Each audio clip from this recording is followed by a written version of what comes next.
I spat into the sink, no matter how many times I witness it.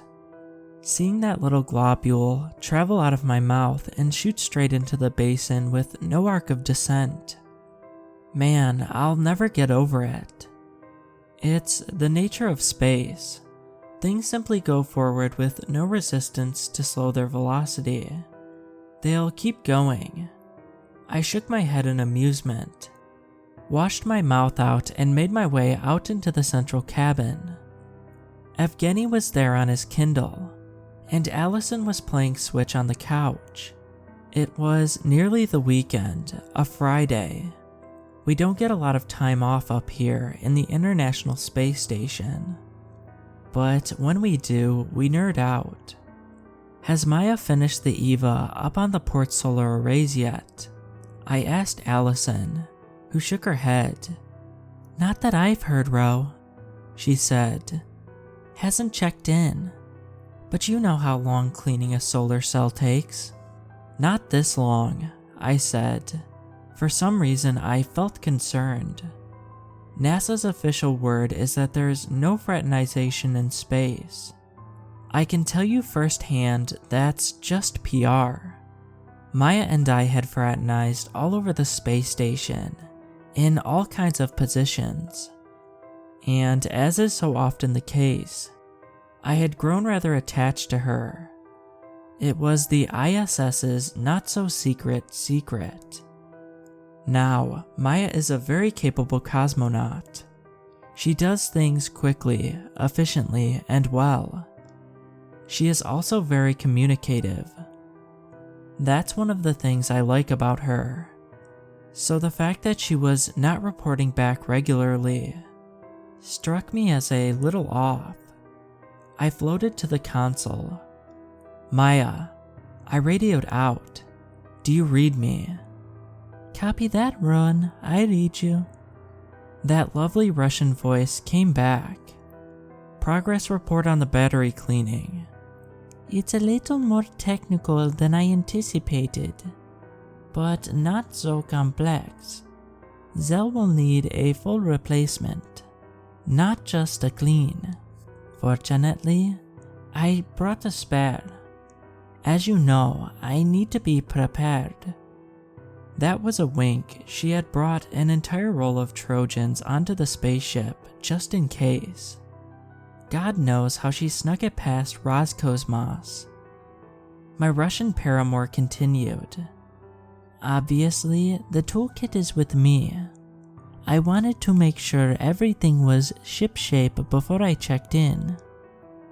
The job looks to be simple. No complications.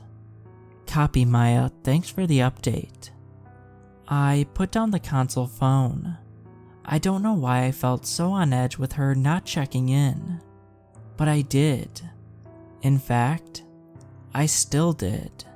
It was just a feeling. Mission control? It was Maya's voice again. There was one other thing. My blood ran cold. Can you clarify, Maya? Copy, there appears to be an organism out here. Communicative but understated to a fault. Organism? Like an alien? Are you kidding me? Da, she said in irritation. Check my cam. Evgeny and Allison's interest had also been piqued. A possible alien encounter. Who wouldn't be? We crowded around the console. On the fuzzy little screen, glitching slightly every few seconds, we could see Maya's hand messing with the solar cell. The void of space lay beyond it, in a flat charcoal canvas created by the screen's gain makeup. Where is it, Maya? I said. We watched the screen as Maya's hand reached out and pointed to something. At first, I couldn't see anything special.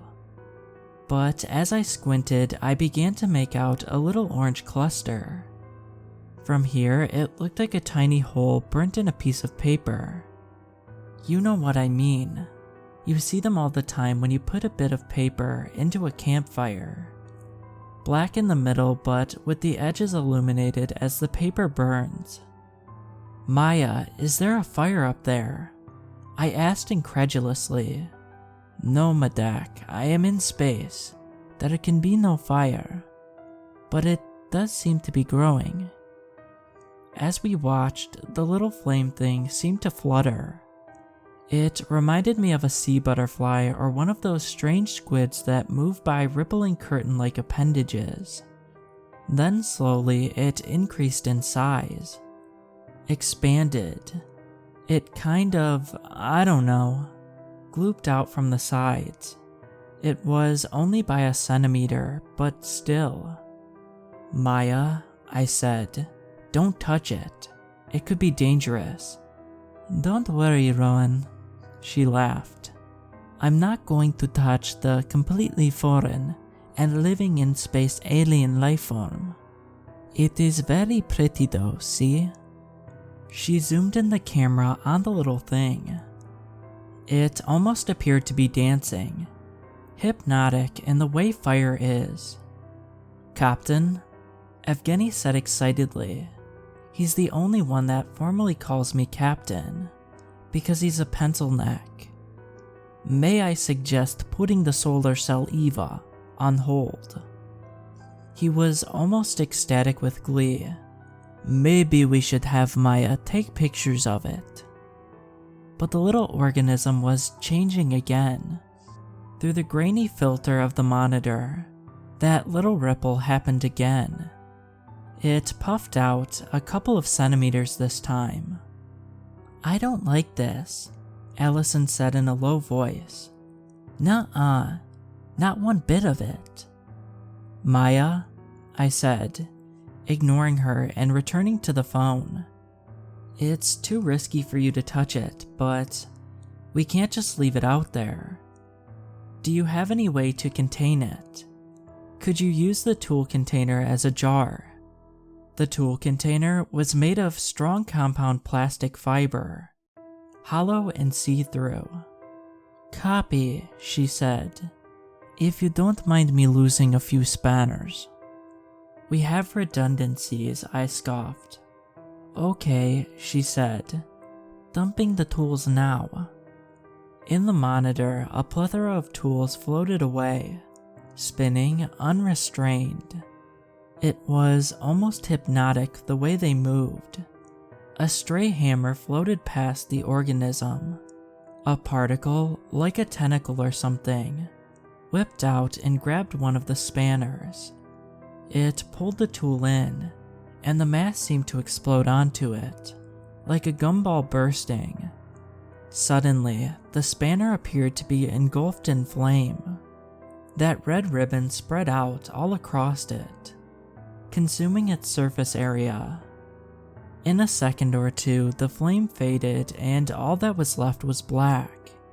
Even in the high ISO of the monitor, it looked like midnight black, not the ashy gray of the rest of space. It was the absence of light. The blackness seemed to recede into the creature, swelling like a puddle. Everyone drew a breath.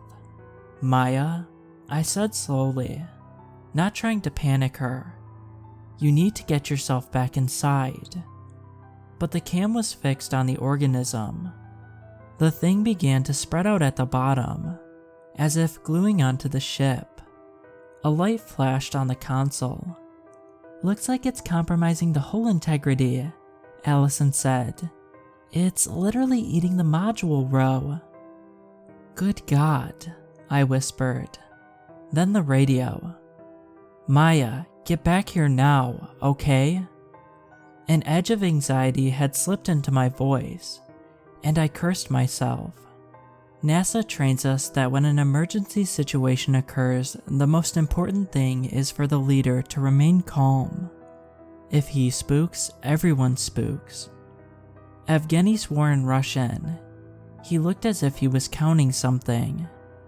"Captain," he said, "if this organism continues to expand in the time trajectory it has done so far, it will overtake the entire ISS in an hour."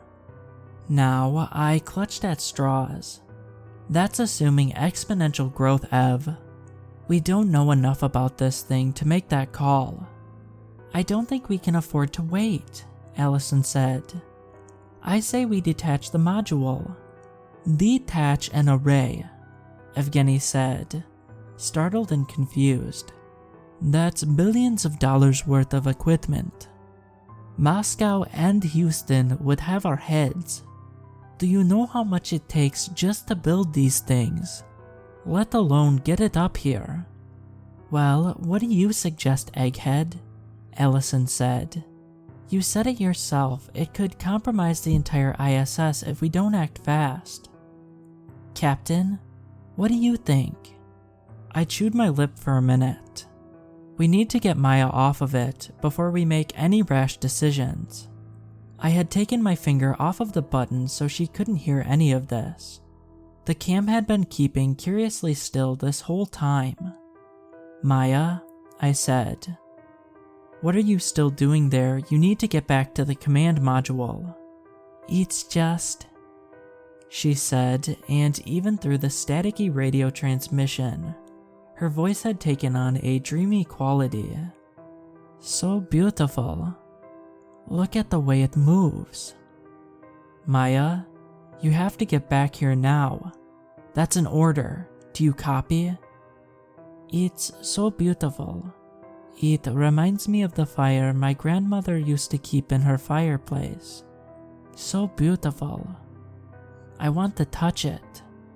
Maya said exponential and unstoppable, flying through space faster and faster. Maya, don't you do that. Maya, don't touch that thing. The hand on the screen reached out for the glowing fiery thing that appeared in front of her. It had become much larger now, absorbing the material from the ship and forming into two distinct sides like lungs or maybe two large wings. Maya, don't! For the love of God, don't touch it! I screamed into the phone receiver. The hand reached the intergalactic glowing entities. A second later, there was a popping sound, then the roar of a vacuum filling the void, as the screen filled with the amber glow like a flame.